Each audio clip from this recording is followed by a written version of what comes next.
Whoa, whoa, whoa. Hey, don't change the channel. Don't switch off yet. Don't go watching cat videos. Look, I know it's a Chevy Volt, okay? It's not a new Tesla or Rivian or Lucid or whatever.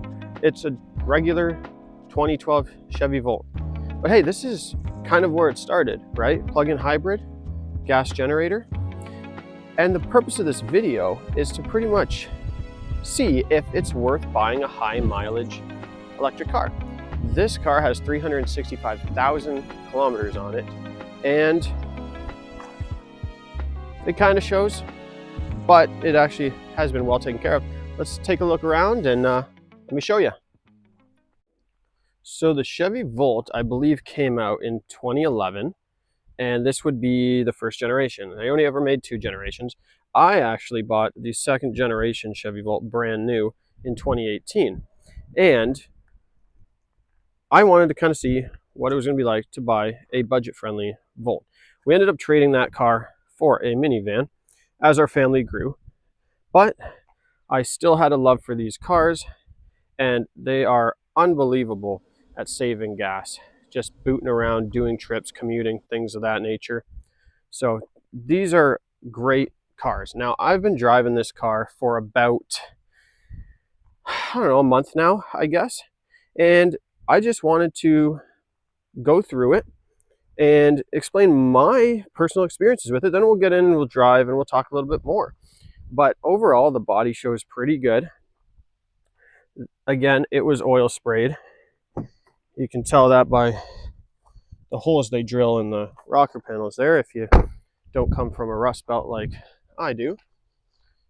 Blacked out rear tailgate that is actually a full hatch, so the whole glass lifts up and everything. These two seats back here will fold down. You have a middle console in the rear because the batteries run through the center of the car, and you have this interesting little piece of glass right here at the back. I guess kind of like how a Prius used to do it. They got rid of that for the second generation Volt, but they still kind of carried the same theme, the same design. I'm pretty sure the wheels on mine were relatively the same style as that one. Now, this apparently is a no, apparently it's a no accident car, clean title. A little bit of paint here, and someone did their own little paintbrush repair, but I think that's aluminum hood, so don't think we're gonna have any rust issues there. As far as paint defects, that's pretty much the biggest one. There's some scratches all over it. There's, I think, a dent on this side here. Yeah, there's a dent here, scuff, but it's really not that bad, especially for a high mileage car that could have been through a lot worse. And just to overcomplicate things, the gas fill is on the opposite side of the car than the electric plug. So you always forget which one is. And what do we got here? Newer brakes, newerish brakes, I guess. Wheels are starting to corrode. They've been through some winters. And the owner, last owner, whoever put these tires on, actually put the Michelin Energy Saver tires on that this car probably would have came with from the factory. I'm pretty sure that's the same tire that came on the second gen Volt, which were Energy Savers as well. So someone just didn't throw random parts at this car. I have the service history from the dealerships. I called the dealership. Thankfully, the badge was on the back of the car, so I called them up and said, hey, can you send me the paperwork? And they were like, yeah, what's your email? And then it was just that easy. So I was able to see that a lot of stuff's been kind of done on that, but let's take a look.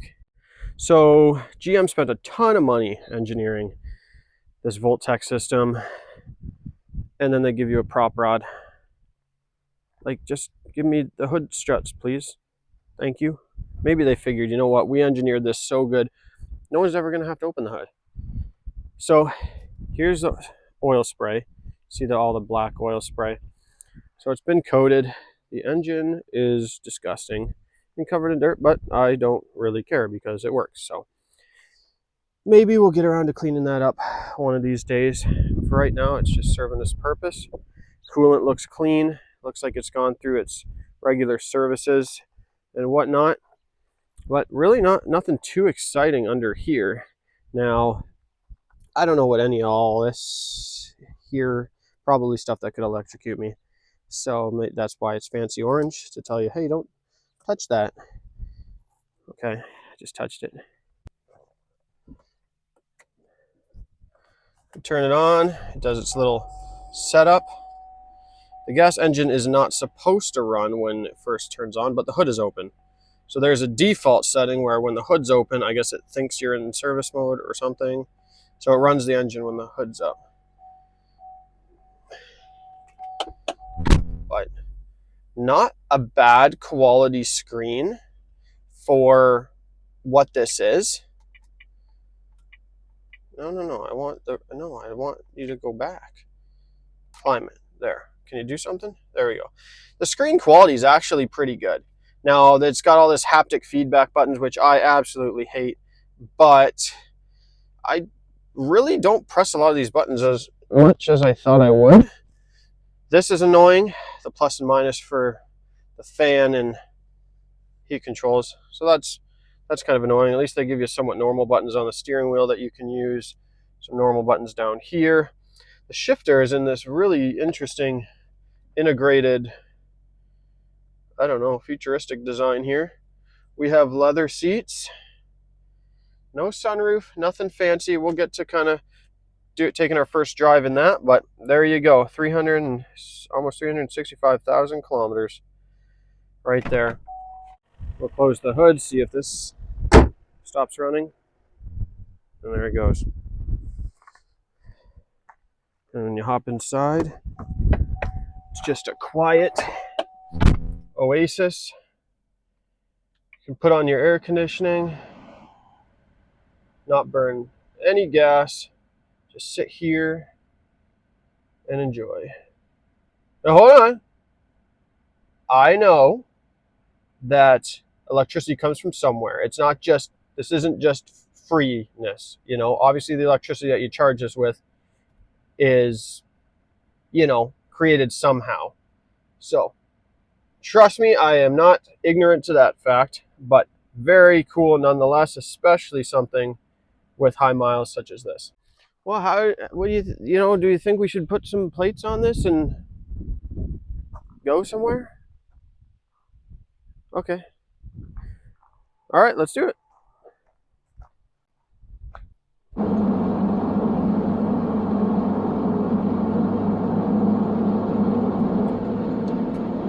Oh, that's good.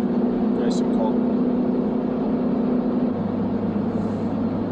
So far, I believe we have done some decent mileage since we've been driving this car. What is it showing me right now? Right now, currently, I am 3.12 with 3.33. I don't know why it got 2 decimal points on here, but it's doing pretty good. 3.3 liters per 100 kilometers right now. Lifetime is showing 4.9, which is less than half of what the MKX is doing. Now, I know that's a bigger SUV. It has all-wheel drive. There's some different factors, but in terms of saving gas, and all you need to really do is boot around, go from this place to that place, get the groceries, get the kids, whatever. I mean, this is it. Oh, just switched over to electric mode. So that kind of leans back into the AC situation, where I think that because the AC is low, the battery's getting confused, or the computer's getting confused, and it keeps switching from electric to gas. It will use up its full electric. It just takes a long time because it will keep switching. So we'll have to see what's going on with that. But otherwise, engine sounds good. Car runs flawless, absolutely flawless. The alignment is dead straight. There is no shakes, there is no noises, there is no wobble. It has decent wear for the age. That's not too terrible considering the mileage. Keep in mind, this has like 300 What's this got now? Almost 365,000 kilometers on a plug-in hybrid. I don't know if the battery's ever been changed, but, you know, there are some unknowns in this situation. Now, what are you slowing down for?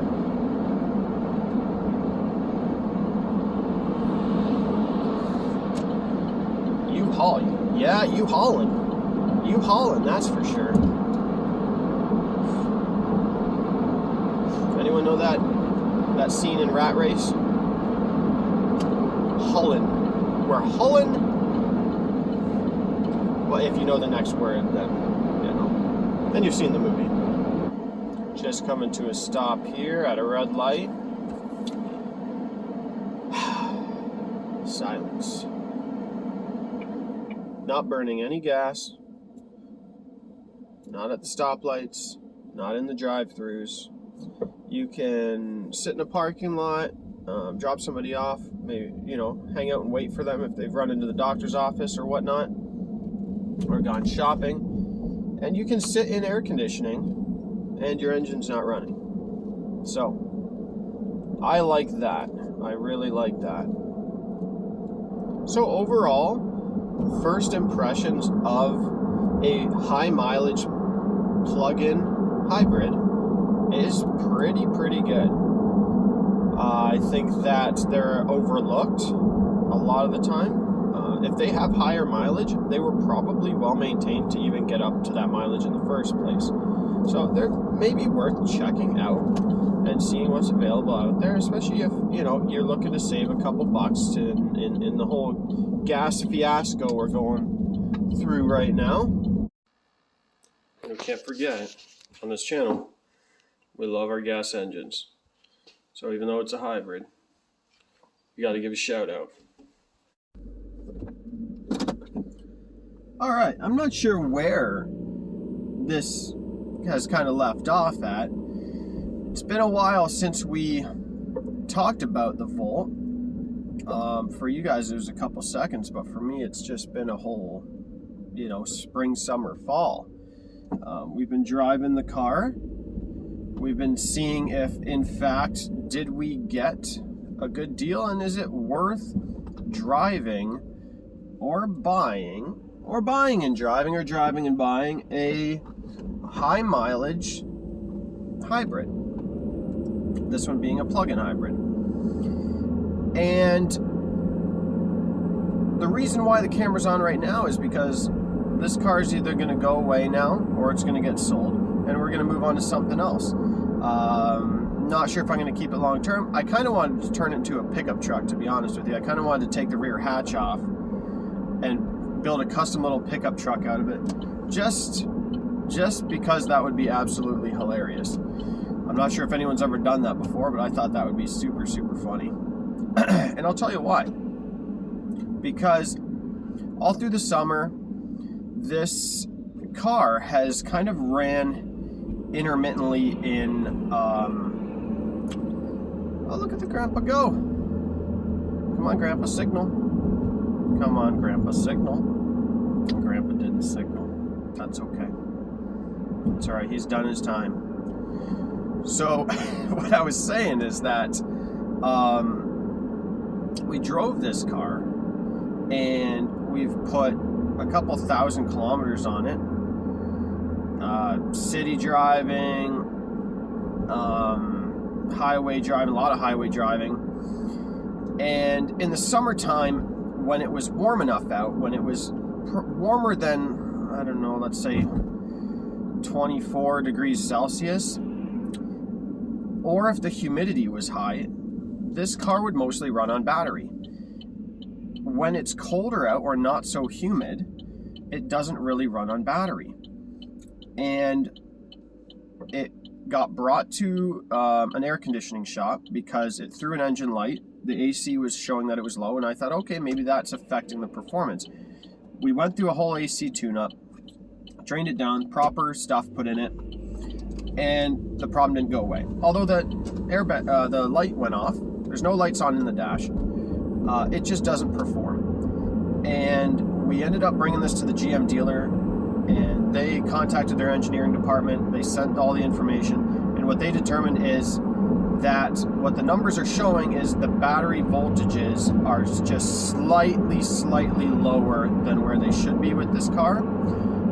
So they think, and that's why the computer is mostly running this on gas. So maybe when it's hotter out, the voltages go a little bit higher and exceed the threshold that the car is looking for. But as of right now, it's a little colder out. This car mostly runs on gas only almost all the time, unless you're at a traffic light or you're idling in a drive-through. It's usually on the battery. But driving, it's almost always using its generator.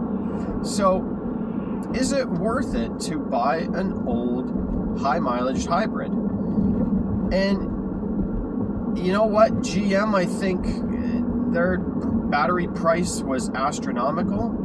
Obviously you can get it cheaper or get it elsewhere, or maybe a refurb unit, but they quoted $15,000 Canadian for a battery for this car. And this isn't even primarily driven off a battery. There's still an engine in here. So I don't know why their battery pricing is so expensive, but it just doesn't make it feasible for me to fix this car. Maybe if we find a salvage one in a wrecking yard or something, we can pull out a good battery and put that in this, because this car is solid. It's been oil sprayed. It's not rusted out. Everything is really good on it still. And now that the air conditioning is serviced, it's blowing ice cold air, really nice tires and brakes. Steering is great. This is a really good car, and it would suck to just throw it away. So do we make a little pickup truck out of it? That would be cool, but I'm not sure if that's in the budget right now. So what do we do? I think that'll do it for this video. We found out that, you know, when you play with high mileage cars, especially a battery, you take the chances. And although this is a really good car and pretty much every single thing works on it and works properly, it is what it is, right? The batteries don't last forever. Are we going to pay $15,000 to replace it? Definitely not. But if we find a good used one, maybe we will. So anyway, let me know what you think. Are you shocked at this outcome? Did you kind of think that this was going to happen? We drove it all, you know, spring, summer, fall. It's been a good car, but because it runs on gas only and because it has almost zero ground clearance, we're going to be driving the MKX through the winter. So this is going to get parked, and when it gets parked, maybe it gets sold. Let me know what you think. Did you enjoy this video? Kind of an interesting one.